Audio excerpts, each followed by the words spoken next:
أعوذ بالله من الشيطان الرجيم. بسم الله الرحمن الرحيم. فنادته الملائكة وهو قائم يصلي في المحراب أن الله يبشرك بيحيى مصدقا بكلمة من الله وسيدا وحصورا ونبيا من الصالحين. قال ربي أنى يكون لي غلام فقد بلغني الكبر وامرأتي آخر. قال كذلك الله يفعل ما يشاء. صدق الله العظيم. అనంత కరుణామయుడు, అపార కృపాశీలుడు, పాలకుడు, పోషకుడు, సర్వలోక ప్రభు అయిన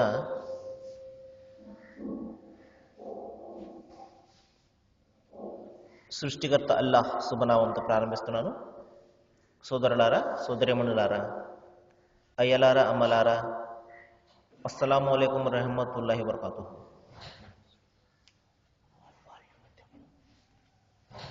ఇంతవరకు మీ ముందు మానవులందరి మార్గదర్శక గ్రంథమైనటువంటి అంతిమ దైవ గ్రంథం దివ్య ఖురాన్ నుండి 3వ అధ్యాయం 40వ వాక్యం యొక్క అరబ్బీ మూలంను మీ ముందు పట్టించడం జరిగింది. సోదరులారా, సోదరిమణులారా, ఈ అధ్యాయం పేరు ఆలి ఇమ్రాన్, అంటే ఇమ్రాన్ యొక్క సంతతి అని. ఇమ్రాన్ అంటే ఎవరు అంటే క్రీస్తు యేసు గారి తల్లి గారు అయినటువంటి హజరత్ మరియం, మేరీ మాత యొక్క తండ్రి గారి పేరు ఇమ్రాన్. అంటే క్రీస్తు యేసు గారి తాతగారు ఇమ్రాన్. అంటే ఈయననే బైబిల్ గ్రంథంలో అమరాన్ అనే పేరుతోటి పిలవడం జరిగింది. ఈ వాక్యాలలో దైవము క్రీస్తు యేసు గారి తల్లి గారి మరియం అలైహిస్సలాం, మేరీ మాత, ఆమె చిన్నతనం నుండి ఏ విధంగా పెరగడం జరిగింది, ఎంత దైవభీతి గల స్త్రీగా ఆమె ఏ విధంగా మరి దైవాన్ని ఆరాధించేవారు ఇత్యాది విషయాల గురించి దైవం ఇక్కడ తెలియజేస్తున్నాడు. ఆమె పూర్తిగా దైవ సేవకే అంకితమైనటువంటి స్త్రీ. ఎందుకంటే ఆమె తన తల్లి గర్భంలో ఉన్నప్పుడే ఆమె తల్లిగారు మరియం, మేరీ మాతను దైవానికి అంకితం చేయడం జరిగింది. ఎందుకంటే ఒక అద్భుతమైనటువంటి కార్యాన్ని దైవం ఆమె చేత చేయించదలిచాడు. మరి మేరీ మాత, మరియం అలైహిస్సలాం వారు మస్జిద్లో, అంటే దేవుని ఆరాధన గృహంలో ఒక మూల, ఒక గదిలో ఆమె తమ జీవితాన్ని గడిపేవారు, దైవుని యొక్క ఆరాధనలో నిమగ్నమైపోయి. మరి ఆమెకు సంరక్షకుడుగా ఆమె చిన్నాన్నగారు అయినటువంటి జకరియా అలైహిస్సలాం, ఆయనను దైవము నియమించడం జరిగింది. ఒక రోజున జకరియా మరియం, మేరీ మాత యొక్క గదిలోనికి వచ్చినప్పుడు ఆమె వద్ద అనేక ఆహార పదార్థాలను చూసి ఆయన అడుగుతారు, ఓ మరియం, నీ వద్దకు ఇన్ని ఆహార పదార్థాలు ఏ విధంగా వచ్చాయి? నేను ఏమీ కూడా తేలేదు కదా అనగానే ఆమె అంటారు, ఇవన్నీ కూడా దైవం అల్లాహ్ నాకు ప్రసాదించాడు. ఇక్కడ అల్లాహ్ అంటున్నారు ఏమిటండి? దైవం యెహోవా కదా అన్న ప్రశ్న చాలామందికి కలుగుతుంటుంది తెలియని కారణంగా. యెహోవా అనే హెబ్రూ పదానికి అరబీ భాషలో అల్లాహ్ అని పిలుస్తారు. ఇప్పటికీ కూడా మనము అరబీ భాషలో ఉన్నటువంటి బైబిల్ గ్రంథాన్ని చదివినట్లయితే అందులో యెహోవా స్థానంలో అల్లాహ్ అనే పేరే ఉంటుంది. అల్లాహ్ అంటే అర్థం ఏమిటంటే ఆరాధనకు అర్హత గలవాడు అని అర్థం. కాబట్టి ఇవి నాకు దైవం తరపు నుండి వచ్చాయి అని చెప్పగానే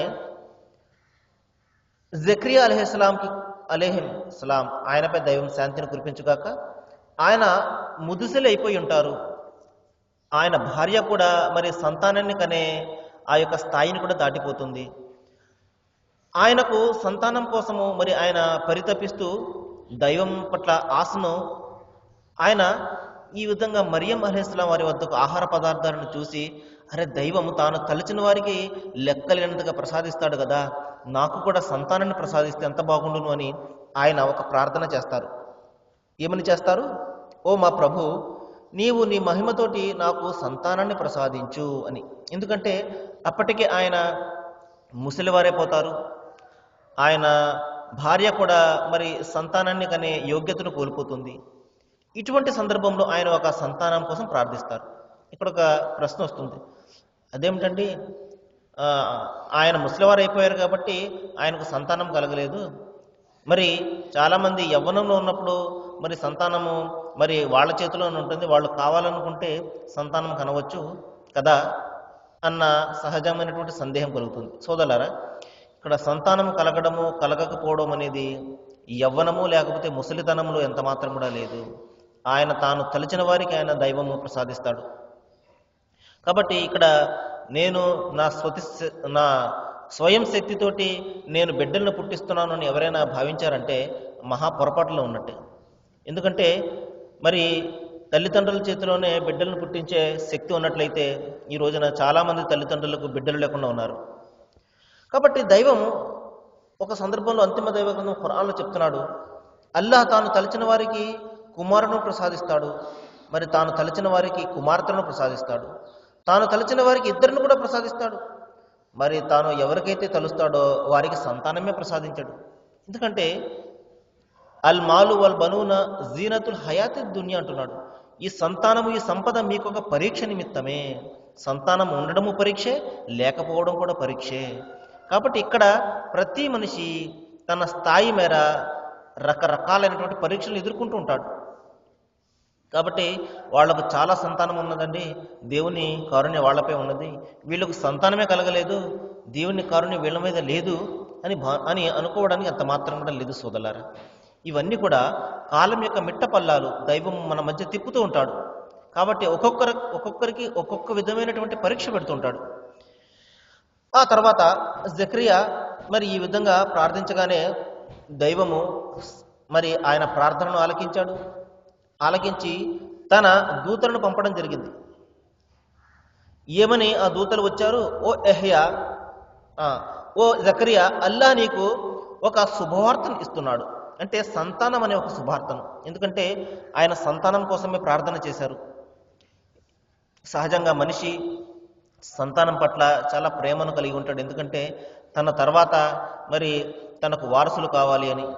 అందుకనే బిడ్డ లేకపోతే జీవితమే వ్యర్థంగా అనిపిస్తూ ఉంటుంది. కాబట్టి ఆయన ఎప్పుడైతే ఒక కుమారుని కోసము ప్రార్థన చేయగానే దైవము ఒక శుభవార్తను ఇస్తున్నాడు. ఓ జకరియా, నీకు ఒక శుభవార్త ఇస్తున్నాడు, ఒక కుమారుని యొక్క శుభవార్త. ఆయన పేరు యెహ్యా అని పెట్టడం జరుగుతుంది. చూడండి, యెహ్యా అంటే ఈయననే బైబిల్ పరిభాషలో యోహాన్ అంటారు, బాప్తిస్తం ఇచ్చే యోహాన్. కాబట్టి నీకొక యెహ్యా అనే కుమారుని యొక్క శుభవార్తను తెలియజేస్తున్నాడు. చూడండి, ఆయన పేరు కూడా దైవం చేత నిర్ణయించబడింది. ఎంత గొప్పవాడో చూడండి ఆయన. ఇంకా ఆయన అల్లాహ్ ఆజ్ఞను ఒక దానిని ధృవీకరించేవాడుగా వస్తాడు. చూడండి సోదరులారా, సహజంగా ఈ విషయాలన్నీ కూడా క్రైస్తవ సోదరులకు ఎక్కువగా మరి అవగాహన ఉంటుంది వీటి మీద. నీకు అల్లాహ్ యొక్క ఒక ఆజ్ఞను ధృవీకరించేవానిగా వస్తాడు. అల్లాహ్ ఆజ్ఞ ఏమిటి? ఆ ఆజ్ఞే క్రీస్తు యేసు, ఈసా మసీహ్. ఎందుకంటే ఆయన పుట్టుకే ఒక అద్భుతము, ఆయన జీవితమే ఒక అద్భుతము, ఆయన దైవుని వైపునకు మరలింపబడడం కూడా ఒక అద్భుతమే. కాబట్టి దేవుని యొక్క ఒక ఆజ్ఞ, ఆయన ఆ ఆజ్ఞను ధృవీకరించేవానిగా మరి ఆ యెహ్యా అంటే ఎవరికైతే మరి దైవము కుమారుని యొక్క శుభవార్తను ఇస్తున్నాడో ఆయనకు చెప్తున్నాడు, ఈయన వచ్చి ఆయనను మరి ధృవీకరిస్తాడు. ఇంకా యెహ్యాలో నాయకత్వపు దర్పము, పెద్దరికపు ఠీవి ఉంటాయి. చాలా గొప్పవాడుగా మరి ఆయన పెరిగి పెద్దవాడు అవుతాడు. శీలవంతుడైనటువంటి కుమారుని గురించి మరి ఆయన ప్రార్థించడం జరిగింది.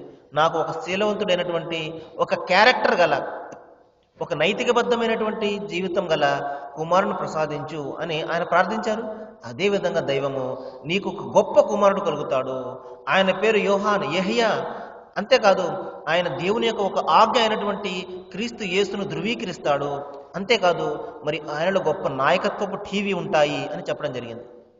కానీ సోదరులారా, దురదృష్టకరమైనటువంటి విషయం ఏమిటంటే ఈ మహానుభావుని గురించి, ఈ గొప్ప దేవుని ప్రవక్తను గురించి చాలా భయంకరమైనటువంటి రాతలు మనము దైవ గ్రంథంలో దైవ గ్రంథంగా పిలువబడి ఇతర గ్రంథాల్లో మనం చదువుతాం. కాబట్టి వాటి పేరు చెప్పడం ఇక్కడ అనవసరము. సోదరులారా, దైవము మరి ఒక ప్రవక్త కుమారుని గురించి స్వయంగా ఆయన నిర్ణయించినటువంటి ఒక పేరు చెప్తున్నాడు, యెహ్యా అని. అంత గొప్ప మహానుభావుడిని, మరి ఆయన యొక్క గొప్ప నాయకత్వం ఉంటుంది, మరి గొప్ప మనోనిగ్రహాన్ని కలిగి ఉంటాడు. ఆయన ప్రవక్తగా నియమింపబడతాడు. ఎన్ని గొప్ప లక్షణాలను దైవము తన ప్రవక్త గురించి చెప్తున్నాడో చూడండి సోదరులారా. అంతేకాదు, ఆ యెహ్యా సజ్జనులలో పరిగణింపబడతాడు, ఒక గొప్పవాడుగా ఆయన మారతాడు. అంటే అప్పుడు జకరియా ఎలాగన్నారు, ఓ నా ప్రభు, ఇంత గొప్ప శుభవార్త నాకు ఇస్తున్నావే, ఎందుకంటే ముసలివాడిని అయిపోయాను, నేను సంతానం కలిగే ఆశే లేదు. ఇటువంటి సందర్భంలో నిన్ను ప్రార్థిస్తే నాకు సమాధానంగా సంతానం గురించి నువ్వు శుభవార్తలు ఇస్తున్నావు. నేను ముసలివాడిని అయిపోయాను కదా, నా భార్య గొడ్రాలు అయిపోయింది కదా, నాకు కుమారుడు ఎలా కలుగుతాడు? సోదరులారు, ఇప్పుడు మనం అనుకుంటున్నాము తండ్రి లేకుండా పుడితే దైవంగా భావిస్తున్నాము. తల్లి తండ్రి లేకుండా పుట్టించాడు ఆదాం, మొట్టమొదటి మానవులను. మరి ఆయన ఏమైపోవాలి ఒకసారి చూడండి. కాబట్టి ఇక్కడ తల్లి తండ్రి ద్వారా పుట్టించడము, లేకపోతే తల్లి ద్వారానే పుట్టించడము అది కాదు సోదరులారా. పుట్టించేవాని యొక్క శక్తి సామర్థ్యాన్ని మనం గమనించాలి. దైవం తలిస్తే రాళ్ళ నుండి బిడ్డలను పుట్టిస్తాడని చెప్పేసి క్రీస్తు యేసు మనకు బోధించారు. కాబట్టి ఇక్కడ చూడండి, ఆ జకరియాకు ముసలితనం వచ్చేసింది, ఆయన భార్య గొడ్రాలైపోయింది. అయినప్పటికీ కూడా దైవం సంతానం కలగజేస్తాడు అంటే ఆయన ఎవరికైతే తలుస్తాడో వాళ్ళకు సంతానం ప్రసాదిస్తాడు. కాబట్టి ఇక్కడ ముసలితనము యవ్వనము అనేది కాదు సోదరులారా, ఆయన ప్రసాదించాలి. చూడండి, సైన్స్ కూడా మనకు ఈ రోజున మనకు విశదీకరించి చెప్తుంది. కోటాను కోట్ల కణాలు బయలుదేరితే ఒకే ఒక కణము ఆ యొక్క స్త్రీ యొక్క అండాన్ని చేరుతుంది. చూడండి, కోటాను కోట్లు ఉంటాయి, మిలియన్స్ ఉంటాయి. ఆ మిలియన్స్ కణాలలో ఒకే ఒక కణము మరి ఆ స్త్రీ యొక్క అండాన్ని చేరి మరి అది పిండంగా మారుతుంది. దేవుని అద్భుతం చూడండి. కాబట్టి సోదరులారా, ఆయన తలిస్తేనే ఏదైనా జరుగుతుంది. సరే, మనము ఇప్పుడు కాసేపు కారుణ్యమూర్తి మహాప్రవక్త ముహమ్మద్ సల్లల్లాహు అలైహి వసల్లం వారి యొక్క ప్రవచనాల గురించి వినడానికి ప్రయత్నం చేద్దాము. ప్రవక్త వారు ఎప్పుడైతే మరి భయంకరమైనటువంటి మబ్బులు కురిసి వాన పడే సందర్భంలో భయపడిపోయేవారు, దేవుని ఆగ్రహం ఎప్పుడైనా మన మీద కురుస్తుందా అని చెప్పేసి. కాబట్టి సోదరులారా, అన్ని వానలు కూడా మనకు కారుణ్యాన్ని పంచవు, కొన్ని దేవుని యొక్క ఆగ్రహాన్ని కూడా కురిపిస్తుంటాయి. తుఫానుల రూపంలో, ప్రచండమైనటువంటి గాలుల రూపంలో దేవుని యొక్క ఆగ్రహము మన మీద అప్పుడప్పుడు కురుస్తుంటుంది. కాబట్టి మనము ప్రతి క్షణం కూడా, అనుక్షణం కూడా దేవుని పట్ల భయాన్ని కలిగి ఉండాలి. కాబట్టి ప్రవక్త ముహమ్మద్ సల్లల్లాహు అలైహి వసల్లం వారు చెప్పారు, మీరు దైవాన్ని ప్రార్థించండి మరి ఆశతోనూ మరియు భయంతోనూ అన్నారు. కాబట్టి ఆశ ఉండాలి మనకి, నా పని దైవం చేస్తాడు, ఆయన చేయకపోతే మరి ఇంకెవరున్నారు చేయడానికి, కాబట్టి తప్పనిసరిగా ఆయన చేస్తాడు అన్న ఆశ ఉండాలి, భయం కూడా ఉండాలి. అరే, ఆయన చేయకపోతే ప్రపంచంలో ఎవరు కూడా నా యొక్క సమస్యను పరిష్కరించలేరే. కాబట్టి ఆయన పట్ల భయం ఉండాలి, అలాగే ఆశ కూడా ఉండాలి. సోదరులారా, ఇప్పుడు మనము ఇంతవరకు మనకు కష్టాలు కలిగినప్పుడు, ఆపదలు కలిగినప్పుడు ఏ విధంగా దైవాన్ని ప్రార్థించాలో, ఏ విధంగా ఆయనపై మనము మరి భరోసాను కలిగి ఉండాలో ఇంతవరకు మనము చూసాము. ఇప్పుడు మనము ఆనందమైనటువంటి సమయాలలో, ఆనంద తరంగాలలో ఏ విధమైనటువంటి వ్యవహారాన్ని మనం కలిగి ఉండాలి ఇప్పుడు చూద్దాం. సోదరులారా, చూడండి, కారుణ్యమూర్తి మహాప్రవక్త ముహమ్మద్ సల్లల్లాహు అలైహి వసల్లం వారు కేవలము ఆరాధన గురించి బోధించి మనిషిని మస్జిద్ 4 గోడలకి పరిమితం చేసే సందేశాన్ని ఆయన ఇవ్వలేదు సోదరులారా. ఎందుకంటే దేవుని దృష్టిలో ఆరాధన అంటే 4 గోడల మధ్య చేసే ఆరాధన కాదు. జీవితంలో ప్రతి క్షణం కూడా ఆయన ఆజ్ఞమైన జీవితం గడపడమే నిజమైనటువంటి ఆరాధన. మనము 4 గోడల మధ్య ఏ విధంగా మనము దైవభీతితో ఉన్నామో, ప్రపంచంలో కూడా నలుగురి మధ్య కూడా అదే విధమైనటువంటి దైవభీతి కలిగి ఉండాలి. కానీ దేవుని యొక్క ఆరాధన అనే విషయం పట్ల సరైనటువంటి అవగాహన లేదు మనకు. ఏమనుకుంటామంటే 4 గోడల మధ్య ఏ గుడో లేకపోతే మస్జిదో ఏ చర్చో, ఈ 4 గోడల మధ్య ఆరాధన, బయట మన ఇష్టం వచ్చినట్టు జీవితం గడిపేయచ్చు. ఇది మన ధోరణి. అందుకనే చూడండి, దైవ భక్తులుగా పిలువబడే వాళ్ళే అనేక నేరాలు చేస్తూ ఉంటారు, అనేక ఘోరాలు చేస్తూ ఉంటారు. వాళ్ళకి దైవం పట్ల భయం ఉండదా? ఎందుకు ఉండదు? కానీ వాళ్ళ ఆలోచన ఏంటంటే ఆరాధన అంటే నాలుగు గోడల మధ్యకి వెళ్ళి మనము లెంపలేసుకుంటే మన యొక్క పాపాలను క్షమించేస్తాడు, సరిపోతుంది.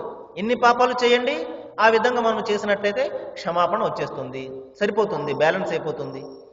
ఈ విధమైనటువంటి ధోరణి ఉండడం వలనే సోదరులారా, దైవం పట్ల సరైనటువంటి భీతి, భయము, పాపభీతి మనలో ఉండడం లేదు.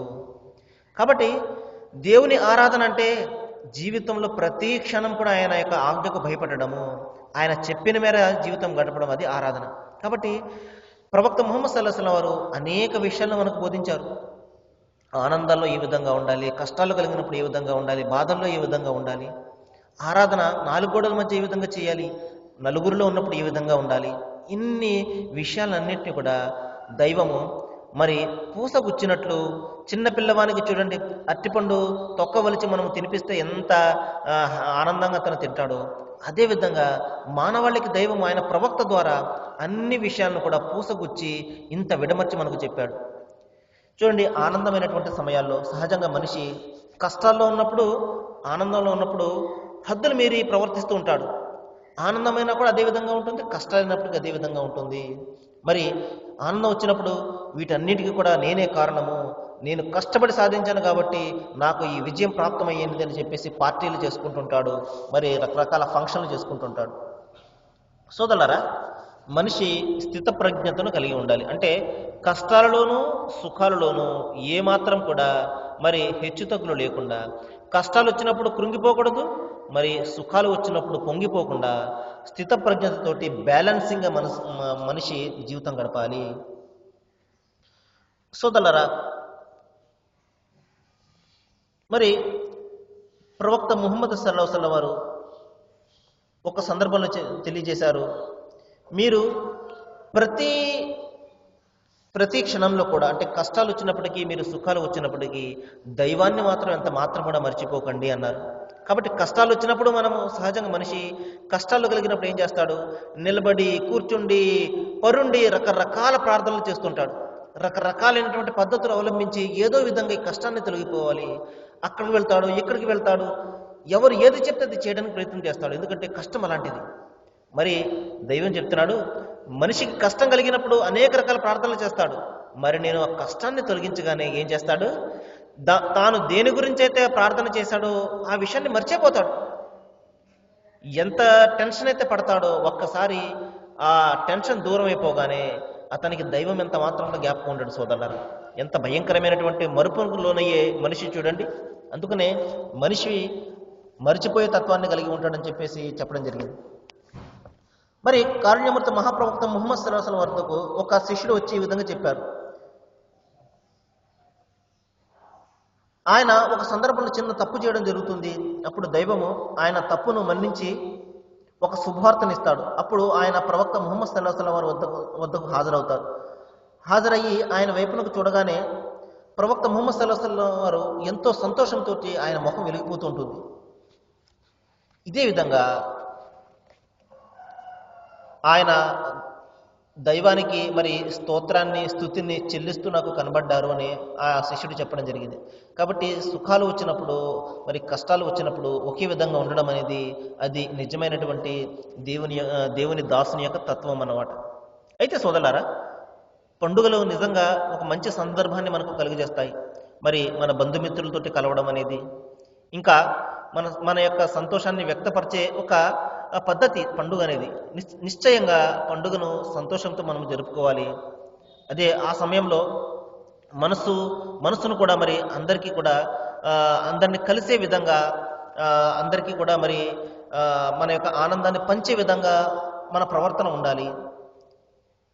ప్రవక్త ముహమ్మద్ సల్లల్లాహు అలైహి వసల్లం వారు ఒకసారి మదీనాకు వచ్చినప్పుడు ఈ విధంగా చెప్పారు, మీరు సంవత్సరంలో 2 రోజులు పండుగ చేసుకుంటున్నారు, ఎందుకంటే అల్లాహుతాలా సంవత్సరంలో 2 పండుగ దినాలను మీకు నిర్ణయించాడు అని ప్రవక్త ముహమ్మద్ సల్లల్లాహు అలైహి వసల్లం వారు చెప్పారు.